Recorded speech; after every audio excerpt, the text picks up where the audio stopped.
Olá, concurseiro e concurseira. Iremos tratar hoje do artigo 5º dos incisos 47 até o inciso 59.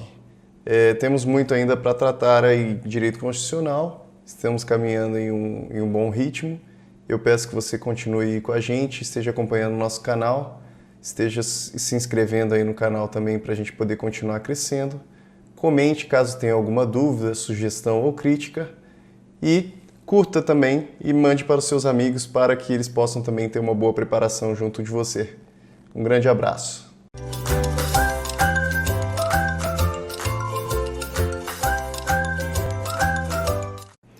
Olá, meu amigo e minha amiga. Estamos continuando então aqui com o estudo do artigo 5º e começamos aqui no inciso 47 da Constituição Federal, artigo 5º. Então ele diz: não haverá apenas, aqui então é importante estudarmos, não haverá penas de morte. Agora, atenção, salvo em caso de guerra declarada, tá bom? Então, tomar cuidado aqui. Em regra, não tem pena de morte no nosso país, no entanto, existe essa hipótese aqui de uma possibilidade, em um caso de guerra declarada, ser possível a pena de morte. Mas, em regra, não cabe a pena de morte no nosso país, como como nós sabemos. No entanto, não vamos esquecer dessa hipótese e não cair sempre naquela situação de, olha, nunca haverá pena de morte no nosso país, ou não existe hipótese de pena de morte no nosso país, porque existe sim. Aqui ele deixa claro, salvo em hipótese de guerra declarada. Inciso B, de caráter perpétuo. Então, uma pena que se protrai no tempo, né, eterna, isso não é possível, não é permitido. C, de trabalhos forçados. De banimento. Banimento é quando aquela pessoa ela não pode mais permanecer naquela sociedade. Ela é, por exemplo, expulsa do país, ela é expulsa de onde ela está. Essa é uma pena de banimento, ela não é permitida. E penas cruéis. O nosso país adotou uma situação de que a pena privativa de liberdade ela é a pena mais severa que pode haver. Né? E a gente adota como regra hoje a pena privativa de liberdade, penas restritivas de direitos e multas. Essa hoje é a regra no nosso país, então não cabem esse tipo de pena cruel: banimento, trabalho forçado, caráter perpétuo e morte. Próximo inciso: a pena será cumprida em estabelecimentos distintos, de acordo com a natureza do delito. Então, aqui, natureza do delito, se foi um crime mais grave, se foi um crime mais leve, tá? Se a pessoa ela pode ir para um estabelecimento penal de segurança máxima, por exemplo, isso é a natureza do delito. Isso se trata também de individualização. Pela idade, então não faz sentido deixar pessoas muito jovens com pessoas muito velhas, muito idosas, então existe essa separação por idade. E pelo sexo do apenado, masculino, feminino, são prisões separadas. Aqui no caso da idade, por exemplo, você não deixa um menor de 18 anos, ele não pode ficar na mesma condição do que um maior de 18 anos, porque o menor de 18 anos ele tem uma hipótese específica de internação, em locais específicos para ele que não podem ser juntos dos adultos. É assegurado aos presos o respeito à integridade física e moral. Aqui são direitos dos presos, que precisam também ser respeitados. Lembrando aqui que estamos tratando de direitos e garantias fundamentais, então é extremamente relevante que esse inciso seja respeitado, que seja respeitada a integridade física e moral. Às presidiárias serão asseguradas condições para que possam permanecer com seus filhos durante o período de amamentação. Essa aqui é uma proteção à criança. É uma proteção à criança, ela pode ter, a presidiária ela tem esse direito, então, a ter condições de continuar a amamentação dos seus filhos. Nenhum brasileiro será extraditado, salvo o naturalizado, em caso de crime comum praticado antes da naturalização, ou de comprovado envolvimento em tráfico ilícito de entorpecentes e drogas afins na forma da lei, ou de comprovado envolvimento em tráfico ilícito de entorpecentes e drogas afins. Então, vamos lá. É aqui um inciso também importante que precisamos parar para explicar, que ele é um pouquinho mais complicado de entendermos. Primeiro, ele está falando aqui brasileiro nato. Mais para frente veremos situações de brasileiro nato, ele não pode ser extraditado. Não pode ser extraditado. Isso é, um outro país pede que você envie esse brasileiro para outro país, para que ele, por exemplo, cumpra uma pena lá no outro país, em razão de um crime que ele cometeu. O brasileiro nato não vai ser extraditado nessa situação. Agora temos a outra situação, brasileiro naturalizado. Brasileiro naturalizado era aquele que era estrangeiro. Ele não era brasileiro nato, ele não nasceu aqui no nosso país e ele se naturalizou brasileiro. Em razão desse brasileiro naturalizado, ele pode cometer um crime comum, ou um crime de tráfico de drogas. Um crime de tráfico de drogas. Então ele fala que em caso de crime comum praticado antes da naturalização, então antes de naturalizar,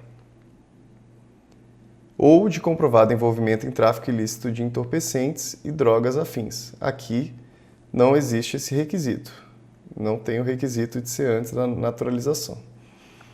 Então, vamos tomar cuidado aí com esse inciso, porque ele diz que o brasileiro naturalizado ele pode ser extraditado no caso de ter cometido crime comum antes da naturalização, e o brasileiro naturalizado também pode ser extraditado no caso de tráfico de drogas. Aí ele não coloca essa situação de ter sido antes da naturalização. Próximo inciso. Não será concedida extradição de estrangeiro por crime político ou de opinião. Em razão da forma como tratamos a democracia hoje no nosso país, não é possível que seja concedida extradição em razão de um crime político que aquela pessoa cometeu. Um outro país ele pede que a pessoa seja extraditada em razão dela ter cometido um crime político lá. Nós não concedemos esse crime político. Inclusive, existem várias hipóteses de conceder asilo político para algumas pessoas. Ninguém será processado nem sentenciado, senão pela autoridade competente. Esse inciso está tratando, então, de juiz natural. Para alguns também, é um inciso que trata a respeito do promotor natural. Para quem entende que existe um princípio do promotor natural, ele estaria aqui também abarcado nesse inciso.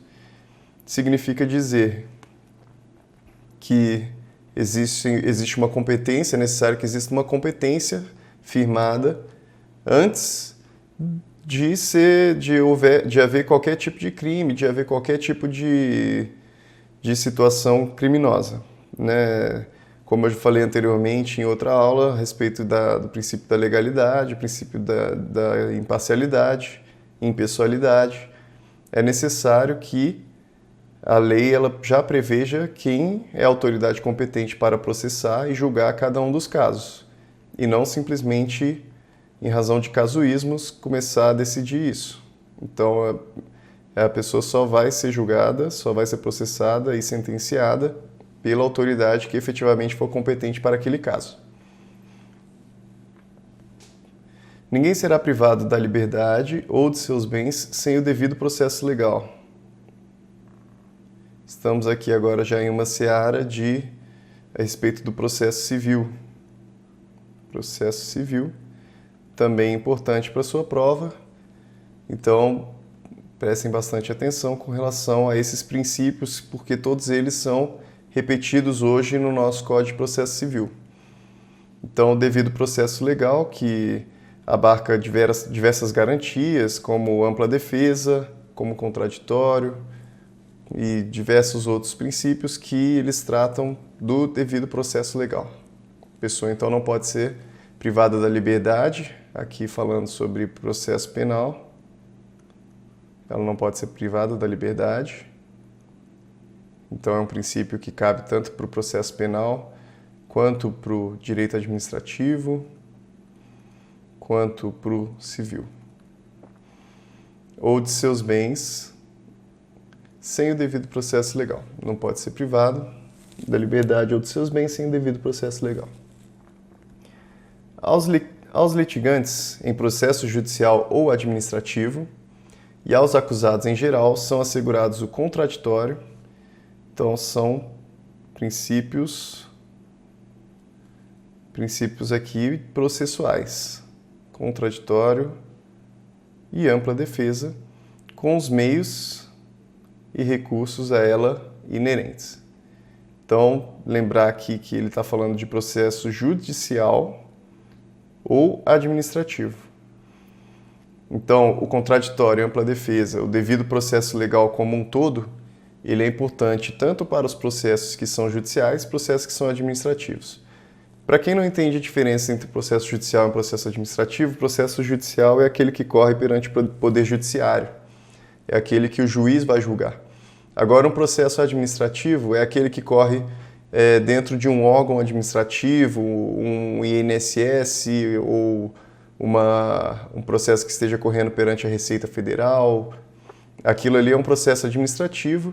Por que é administrativo? Porque quando existe uma decisão ali dentro daquele processo e que ele precisa sim respeitar o contraditório e ampla defesa, principalmente quando ele afete direitos constituídos e tudo mais, quando essa decisão é tomada, é uma decisão que ela não tem um caráter de definitividade.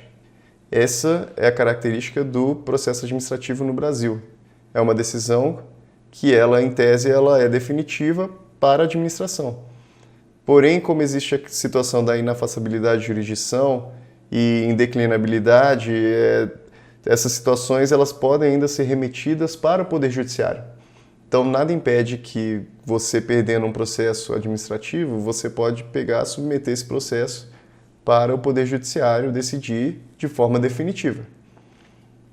Então, aqui ele está falando que mesmo em um processo administrativo, é necessário que haja o contraditório. O contraditório significa um processo que seja dialético, que haja um diálogo entre as duas partes. E o contraditório hoje ele precisa ser um contraditório efetivo. Então, quando um juiz ele decide algo, ele precisa dizer exatamente por que ele decidiu aquilo, para que a parte possa ter informação, possa ter conhecimento a respeito daquela decisão e possa decidir a forma como agir em razão daquilo. Então, contraditório efetivo significa que o juiz efetivamente ouve e o juiz efetivamente leva aquilo em consideração para a decisão dele. Ainda que ele desconsidere aquilo que a pessoa falou, em razão de um outro argumento melhor, ele precisa demonstrar aquilo na sua decisão. Isso é o contraditório. E a ampla defesa significa uma grande gama de meios de prova, uma grande gama de formas como se defender juridicamente. Então, você possui perícias, você possui testemunhas, você possui acariações, existem diversas formas de produzir defesa, de produzir provas. Então, a pessoa ela possui esse direito de estar se defendendo de uma forma ampla. Próximo inciso diz: são inadmissíveis no processo as provas obtidas por meios ilícitos. Uma prova que é obtida por um meio ilícito, o meio ilícito seria, por exemplo, uma tortura, já que a tortura ela é vedada no nosso país, essa prova é ilícita. e, em razão de ser ilícita, ela é inadmissível.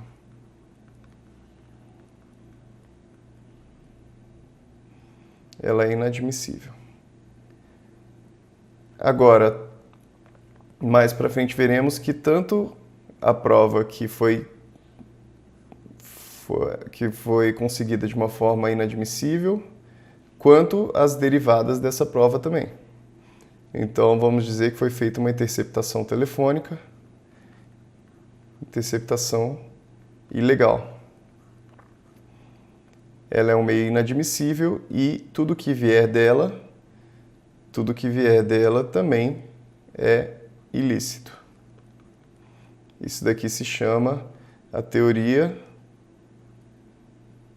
da árvore com frutos envenenados. Tá? Então, se a árvore é envenenada, os frutos também são envenenados. Então, o que advém dela também é ilícito. Próximo inciso: ninguém será considerado culpado até o trânsito em julgado de sentença penal condenatória.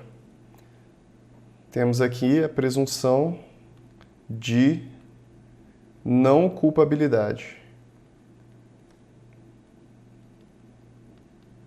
Presunção de não culpabilidade.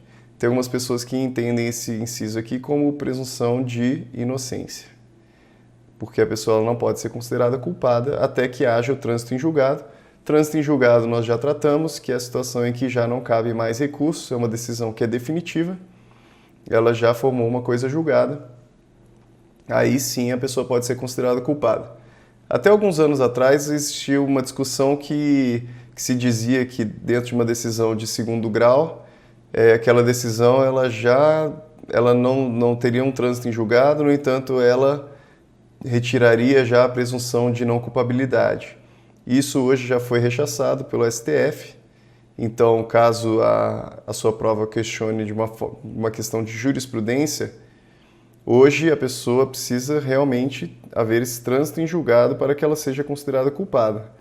Ela não pode, então, começar a cumprir uma pena antes de haver o trânsito em julgado. Próximo inciso: civilmente identificado não será submetido à identificação criminal, salvo nas hipóteses previstas em lei. Então, civilmente identificado é aquele que possui um documento. Ele possui um documento, ele já é civilmente identificado. Ele não precisa passar por essa situação de identificação criminal, que vai entrar questões que são mais invasivas, você vai acabar tendo uma situação que é mais invasiva desnecessariamente. Então, existe essa proteção aqui com relação ao civilmente identificado. Será admitida ação privada nos crimes de ação pública se esta não for intentada no prazo legal. Crimes de ação pública, será admitida ação privada. Essa daqui é uma ação subsidiária da pública.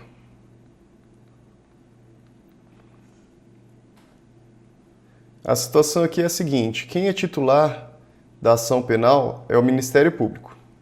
O Ministério Público, para os crimes de ação pública, é o titular da ação penal. No entanto, se o Ministério Público ele não entra com a ação, ele não faz a denúncia, se ele não fizer a denúncia no prazo legal, é possível que haja uma ação privada com relação àquele crime, que é a ação subsidiária da pública. A pessoa, então, ela vai ter um prazo, depois que termina o prazo do Ministério Público para entrar com essa denúncia, entrar com essa ação pública, a pessoa, o particular, ele vai ter um prazo para entrar na justiça com relação àquele crime cometido. Tá? Isso daqui é importante para precaver as pessoas de uma possível inércia do Ministério Público, uma possível inação, né? Uma falta de ação do Ministério Público. A lei... Bom, esse inciso aqui, vamos continuar na próxima aula. A gente continua daqui. Se você estiver gostando da nossa aula, deixa um joinha, Não esquece também de comentar caso tenha alguma dúvida e continue acompanhando o restante das nossas aulas aí para você poder ter uma boa preparação. Um grande abraço, até a próxima!